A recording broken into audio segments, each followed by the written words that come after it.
दोस्तों 8वें वेतन से रिलेटेड एक न्यूज़ अपडेट है।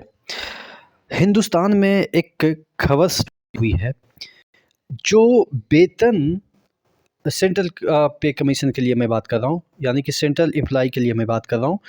जो वेतन अभी उठा रहे हैं कर्मचारी, उससे ज़्यादा सरकार पेंशन दे रही है। सीधे अर्थों में ये मानिए कि अगर 10 रुपया सरकार किसी को काम करने के लिए दे रही है, अपना सेंट्रल गवर्नमेंट में एम्प्लॉय को 10 रुपया दे रही है, तो 12 रुपया सरकार उन लोगों को दे रही है जो कि पेंशन प्राप्त कर रहे हैं, यानी कि रिटायर हो गए हैं। तो ये इम्बैलेंस हो रहा है। इसके पीछे की क्या वजह है और इसका इम्पैक्ट 8वें पे कमीशन पे होगा। जिस तरीके से यहाँ पे दे रखा है, 8वें वेतन आयोग पे क्या दिखेगा असर, तमाम चीज़ों के बारे में डिटेल में हम डिस्कस करेंगे। चैनल पे नए हैं तो सब्सक्राइब कर लीजिएगा। देखिएगा, ये कल के न्यूज़पेपर में खबर छपी हुई है। केंद्र सरकार का खर्च वेतन से अधिक पेंशन पे बढ़ा। ये आप देख सकते हैं, ग्राफ है जिसमें कि जो है वो लाख करोड़ रुपया में है, जिसमें कि 2025-26 का बताया जा रहा है कि 1.66 लाख जो है वो वेतन देंगे और 2.77 जो है वो पेंशन देंगे। इतना लाख जो करोड़ है वो पेंशन देंगे। तो सरकार पे जो बोझ बढ़ रहा है, उससे क्या 8वें पे कमीशन पे भी असर पड़ेगा कि जो फिटमेंट फैक्टर हम लोग को मिलनी चाहिए, क्या वो मिलेगा या नहीं मिलेगा। देखिएगा, इसमें लिखा हुआ है, पहले इसी पे चर्चा कर लेते हैं। सरकार ने 8वें वेतन आयोग गठन करने की घोषणा की है, जो संभवतः 2027 से प्रभावित हो जाएगा।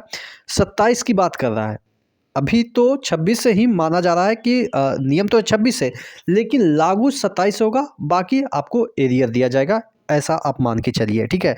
यानी कि 2 साल तो इसी में लपेट लेंगे। वो अलग बात है कि आपको एरियर मिलेगा, लेकिन एरियर आपको एक्चुअल पैसा मिलेगा जो आपका बनता है।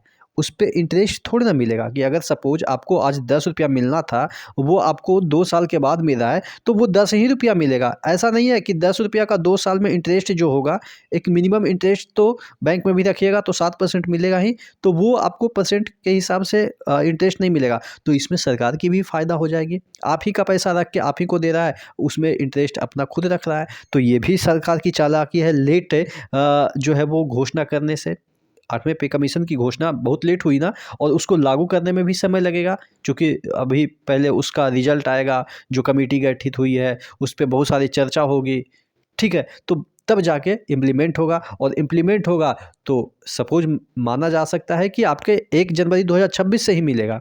लेकिन जब दिया जाएगा 27 में, और हो सकता है 27 के लास्ट कर दे दिसंबर, तो आप समझ सकते हैं कि 26 और 27 2 साल का एरिया तो मिलेगा, लेकिन 2 साल में जो पैसा आप किसी बैंक में जमा करेंगे, मान लिया कि 5 लाख 6 लाख जमा करेंगे, तो उसका तो कम से कम 7 लाख हो ही जाता है ना, या 6.5 लाख तो हो ही जाएगा। तो उतना 50-60 हज़ार आपका तो गया। तो ये समझिए कि थोड़ा-सा इसमें भी लोचा है। उसके बाद जो यहाँ पे देख सकते हैं, अ, वेतन आयोग महंगाई भत्ते को मूल वेतन में समाहित करता है, जो इस अवधि की शुरुआत में किया जाता है।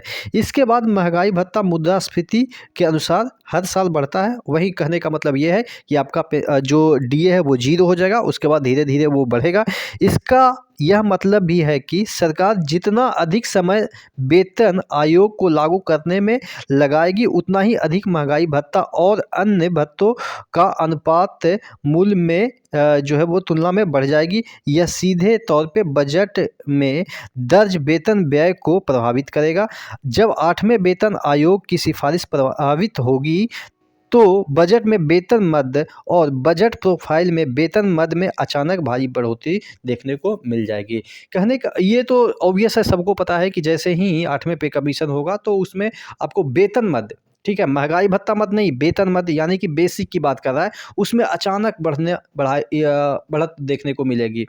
तकरीबन आप समझ सकते हैं कि अगर 2 फिटमेंट फैक्टर भी होगा, तो यानी कि दुगना आपका बेसिक बढ़ जाएगा। वो अलग बात है कि ओवरऑल नहीं आपका उतना बढ़ेगा, यानी कि ओवरऑल अगर आपके अकाउंट में 40,000 क्रेडिट हो रहे हैं तो ज़्यादा से ज़्यादा 45 ही या 46,000 क्रेडिट होगा, वो नहीं चेंज होगा उतना। लेकिन हाँ, बेसिक जो आपका है वो लगभग दुगना हो जाएगा। तो कहने का मतलब ये है कि बाहर से देखने के लिए बहुत कुछ दिखेगा, लेकिन अंदर जाइएगा तो पूरा सफाचट दिखेगा। तो ये चीज़ें हैं। उसके बाद यहाँ पे बताया जा रहा है कि 2000 यहाँ पे देखिएगा, सरकार के 2025-26 के बजट में पेंशन और वेतन पर खर्च को लेके एक दिलचस्प आंकड़ा आया है।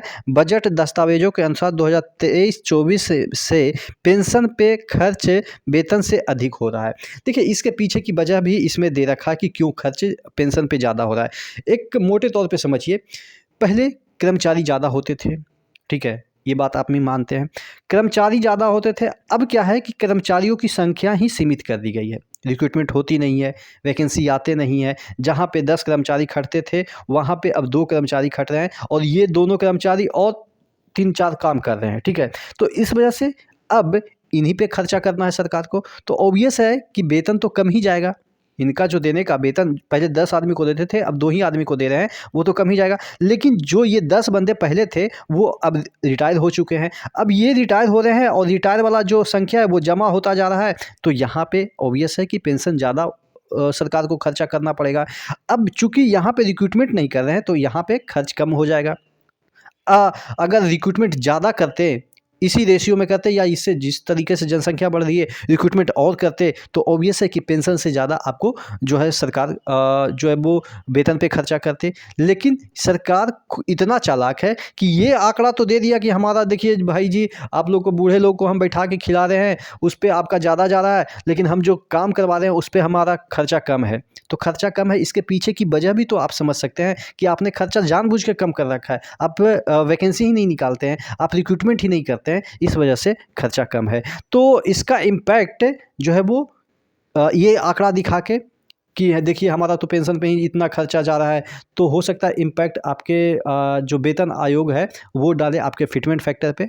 लेकिन हमें अड़े रहना है, जिस तरीके से हम लोग प्रदर्शन भी किए हैं, जिस तरीके से हम लोग मांग भी किए हैं कि हमारा जो फिटमेंट फैक्टर होना चाहिए 2.86 तो मिनिमम होना ही चाहिए। लेकिन वो मुझे भी पता है कि वो देने वाले हैं नहीं, और वो भी मोदी जी से एक्सपेक्ट भी नहीं किया जा सकता है। लेकिन कुछ भी हो सकता है। आप क्या सोचते हैं, ज़रूर बताइएगा कि क्या इसका इम्पैक्ट जो वेतन आयोग है उस पे पड़ेगा, और कितना फिटमेंट फैक्टर मिलने की उम्मीद है। ऐसा अनुमान है कि कम से देखिए 2026 तक कम से कम 61 से 62% तो आपका डीए हो ही जाएगा।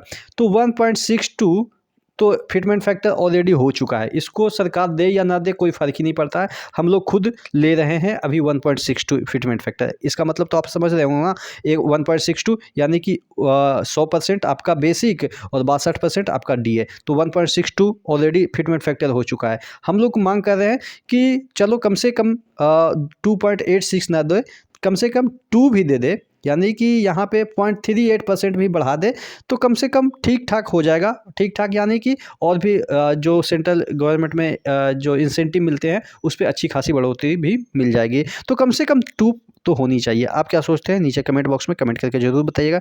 नेक्स्ट वीडियो में मिलते हैं, तब तक के लिए जय हिंद।